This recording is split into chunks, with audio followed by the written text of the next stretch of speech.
chegou agora, seja muito bem-vindo. Quero só lembrar que nós estamos transmitindo lá atrás para o salão áudio e vídeo. Se você preferir ficar aqui, está ótimo assim, se não tem lugar lá atrás, subindo a rampa.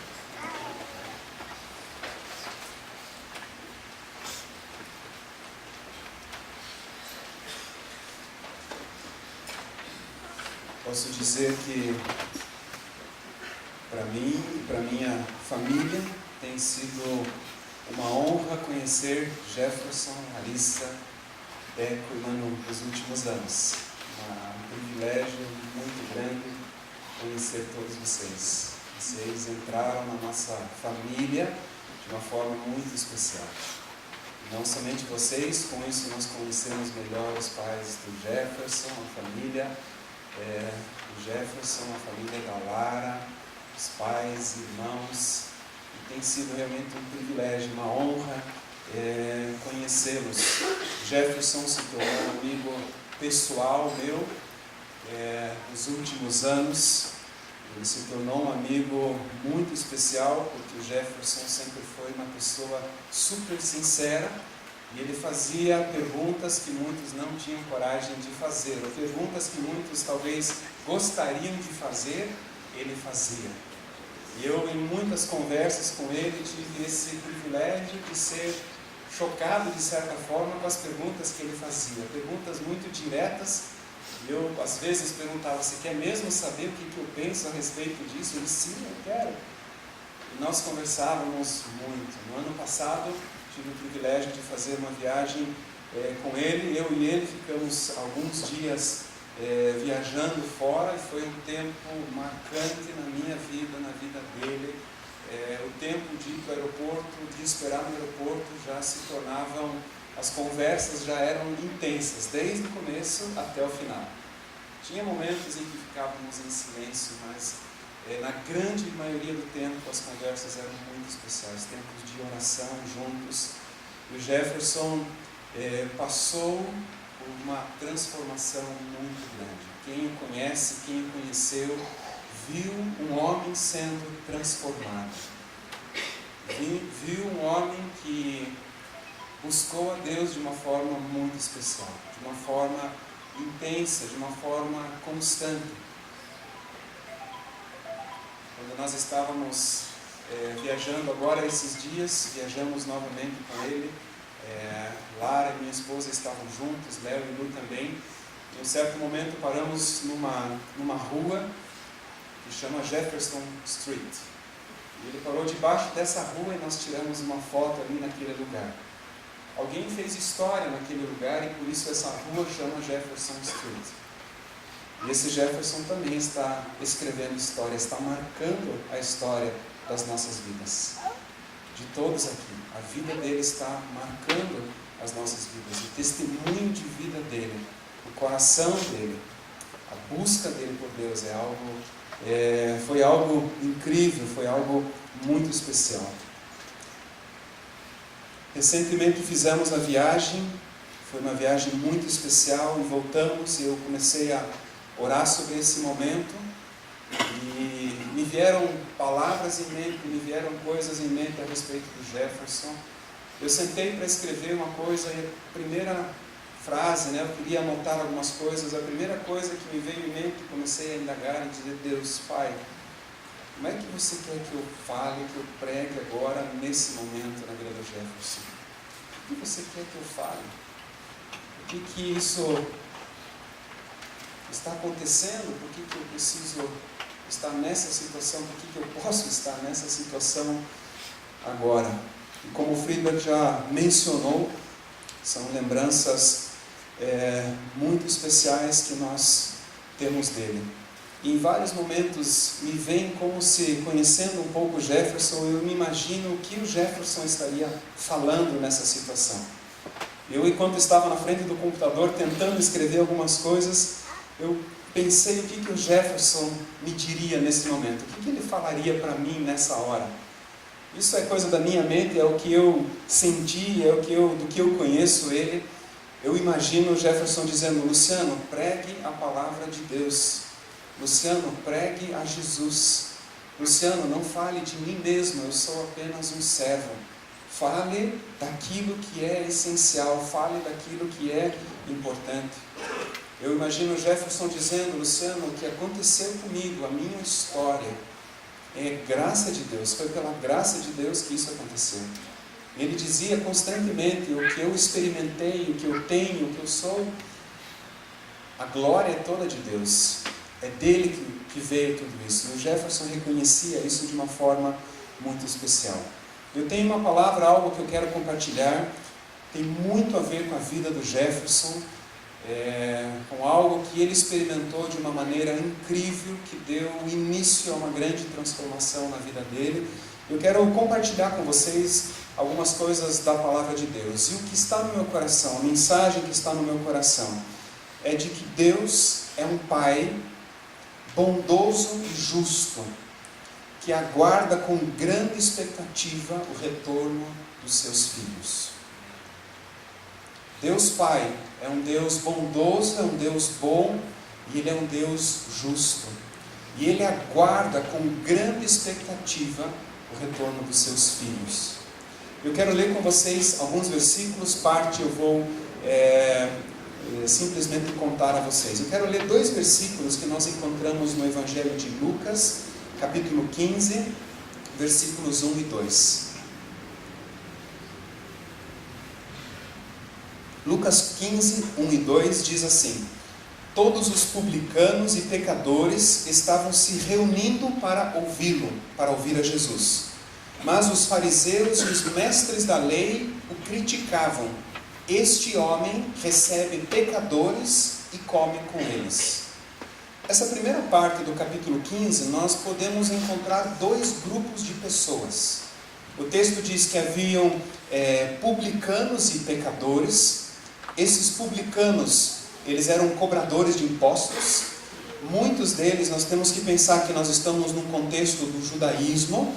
Muitos desses publicanos eram judeus que cobravam impostos dos próprios judeus para o Império Romano. E esses homens, esses publicanos, eles eram odiados pelos demais judeus. Os pecadores eram prostitutas, eram pessoas que viviam à margem da sociedade, de certa forma rejeitados pela sociedade.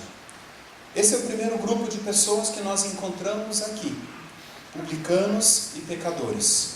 E o texto diz que havia ali fariseus e mestres da lei. Esse era o segundo grupo de pessoas que está nesse texto. Esses fariseus e mestres da lei, eles supostamente eram tementes a Deus. Eu não duvido que muitos deles de fato eram tementes a Deus. Mas muitos dos fariseus e mestres da lei daquele tempo, com tudo aquilo que estava acontecendo com Jesus, eles estavam de certa forma indignados com aquilo, e supostamente eles temiam a Deus, eles conheciam a lei, ou seja, eles conheciam o Antigo Testamento, boa parte do Antigo Testamento, que foi dado por Deus a Moisés, e eles inclusive interpretavam essa lei. Então nós temos aqui 2 grupos de pessoas. Esse segundo grupo de pessoas, a Bíblia diz que eles criticavam a Jesus, porque ele comia, recebia e comia os pecadores e os publicanos. O fato de Jesus comer com eles significa que Jesus aceitava esses homens e de certa forma tolerava ou concordava com aquilo que eles faziam. Não é que Jesus concordava e apoiava, mas Jesus ele tinha uma atitude de aceitação para com essas pessoas e se relacionava com eles. Estava ali comendo com eles. E o que acontece? Nós temos 2 grupos aqui representados. Eu creio que o primeiro grupo de pecadores, ou de publicanos e pecadores, ele representa de certa forma pessoas ou aqueles que declararam independência nas suas vidas. Pessoas que disseram no seu coração: eu tomo decisões sobre a minha vida e eu faço o que eu quero. Esses homens já estavam sendo odiados, eles eram marginalizados. Não sabemos como que esses marginalizados ou pecadores, não conhecemos a história de como eles chegaram a esse ponto, mas provavelmente eles não prestavam mais contas a ninguém e eles viviam como eles achavam que deveriam. O segundo grupo de pessoas nós podemos dizer que ele representa pessoas que vivem apenas uma religiosidade. Pessoas que acreditam em Deus, mas não se relacionam com Ele como um Pai. Essa religiosidade, então, é aqueles que creem em Deus, de certa forma até falam a respeito de Deus, mas não há um relacionamento direto com o Pai, eles não se relacionam com o Pai. E eles não conseguiam perceber quem era Jesus, quem era esse homem e o que ele estava fazendo. E esse segundo grupo, então, ele está criticando a Jesus pela atitude dele de amor, de aceitação por todas as pessoas. A partir dessa história, a partir desse fato, Jesus ele conta 3 parábolas. Jesus ele conta 3 histórias a partir desse momento, a partir dessa crítica. E uma dessas histórias, que começa no versículo 11 de Lucas capítulo 15, eu não vou ler, é um texto um pouco mais longo, do 11 ao 32, mas Jesus então ele conta uma história. Ele conta uma história de um homem que tinha 2 filhos. Esse homem ele tinha 2 filhos e certo dia, o filho mais novo, o filho caçula, ele diz assim: pai, eu quero a minha parte na herança. Eu quero aquilo que me pertence, eu quero aquilo que eu tenho direito. O pai, então, o que ele faz? Isso é apenas o relato bíblico. O pai, ele repartiu a propriedade entre os filhos. Ele tinha 2 filhos, o filho mais novo pediu a sua parte na herança, e o pai disse: ok, nós vamos dividir a herança entre os filhos.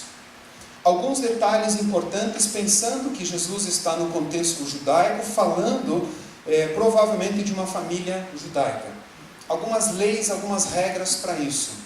O filho mais velho, ele receberia por lei a porção dobrada, ou seja, ele receberia o dobro das terras do seu irmão mais novo. Isso era lei, isso era a prática. O filho mais velho, ele era também o equivalente a ser o sucessor do pai. Ou seja, ele seria aquele que substituiria o pai em honra, em autoridade.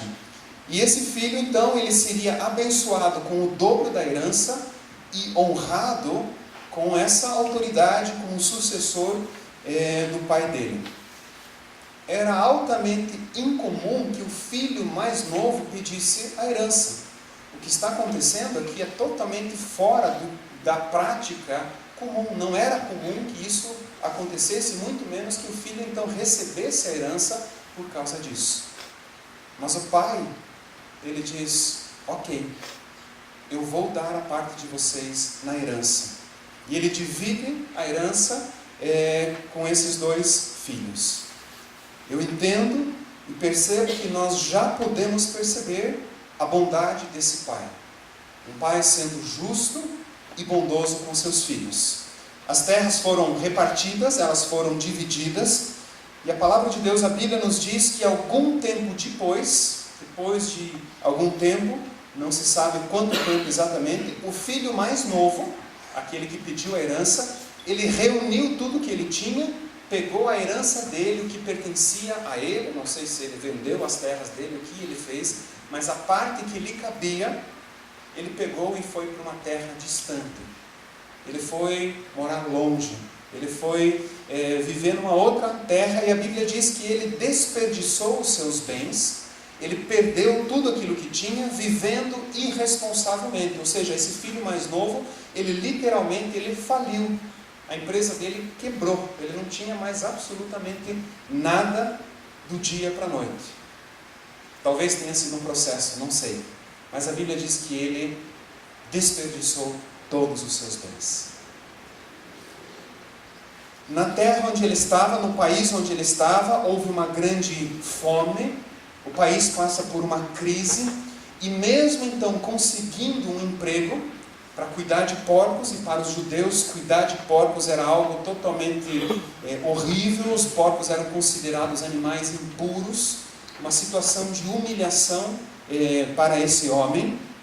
Mas ele, embora tenha esse emprego, a palavra de Deus diz que ele não tinha nem o que comer. Ele queria comer, da comida daqueles porcos e não lhe davam nem aquela comida.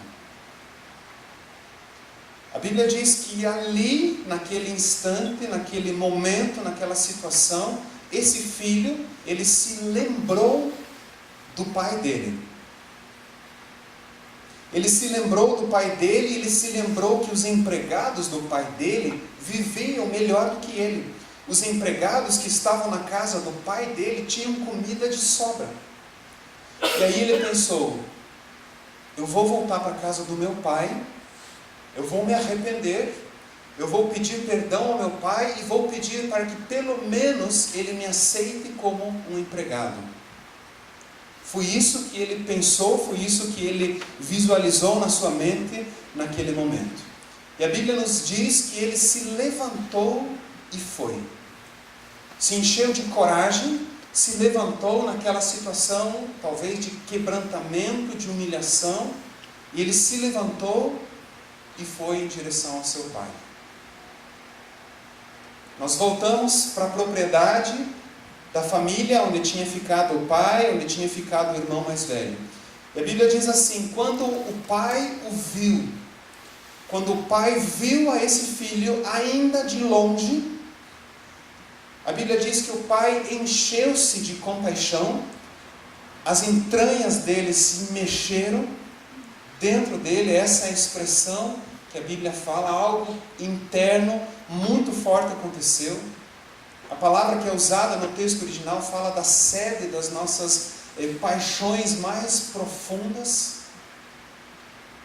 O pai se encheu de compaixão e sabem o que ele fez? Ele correu. Ele correu em direção ao filho. O filho se ajoelhou, se prostrou diante do pai. O pai abraçou esse filho e o pai o beijou. E o filho diz, pai, por favor, me perdoa, me perdoa, me perdoa. E o filho, ele volta para a casa do pai, arrependido, ele se sente completamente indigno. Mas o pai não deixa nem ele pedir emprego. O filho está para pedir emprego. Ele quer um emprego na casa do pai.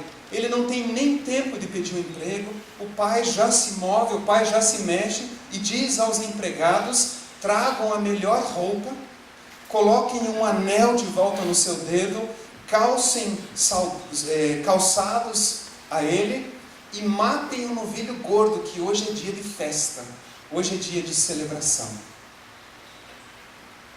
E o pai improvisa naquele dia uma grande festa, porque ele diz que o filho que estava morto voltou, o filho que estava perdido foi achado, foi encontrado.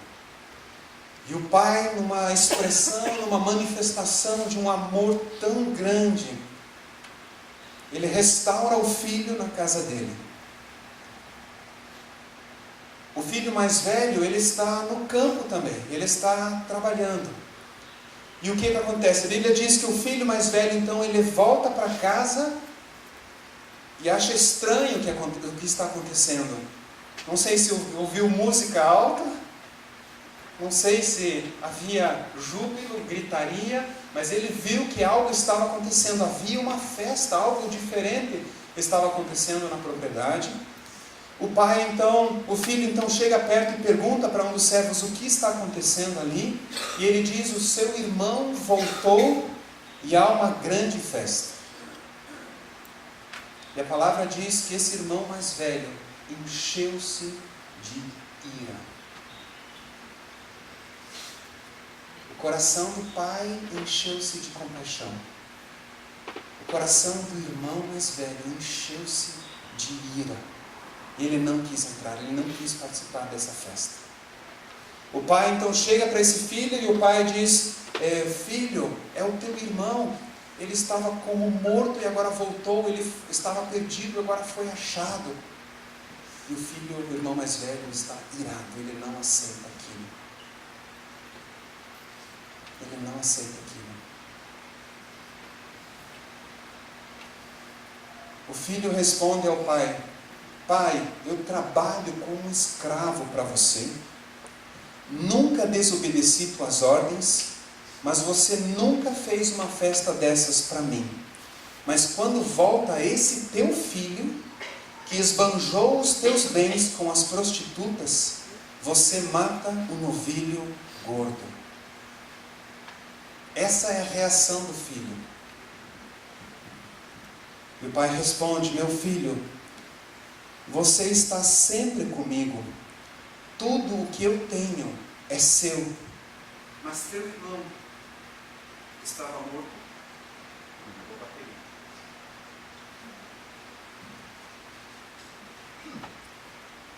Mas teu irmão, 2, testando som.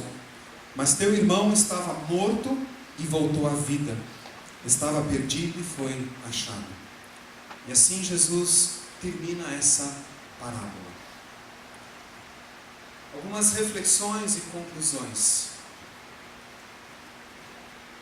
Podemos ver esses dois grupos de pessoas representados nesses dois filhos, nesses dois irmãos. E chama a atenção que nenhum desses dois filhos se relacionava intimamente com o pai. Nenhum desses dois filhos, nem o que se foi e foi restaurado até naquele momento, e o que estava em casa, nenhum deles conhecia o coração do pai. As atitudes deles mostram isso. As decisões que eles tomaram, as reações deles, mostram que eles não conheciam o coração do pai. O filho mais novo tomou decisões precipitadas e as consequências foram grandes. O pai repartiu a herança de forma bondosa e justa e não reteve o seu filho quando quis sair. O pai, em nenhum momento, ele impediu que o filho dele, mais novo, se retirasse. O pai simplesmente deixou o filho ir. E nós sabemos que esse pai sofreu. Nós sabemos que a dor desse pai era muito grande, porque quando ele vê o filho, ele corre em direção a ele. O coração dele doía demais por essa ausência do seu filho. Mas o pai o deixou ir. O filho mais novo foi quebrantado pelas circunstâncias e teve coragem para voltar, mesmo se sentindo completamente indigno. O filho mais novo, ele não se sentia apto a voltar. Ele se sentia indigno de ser restaurado na casa do pai.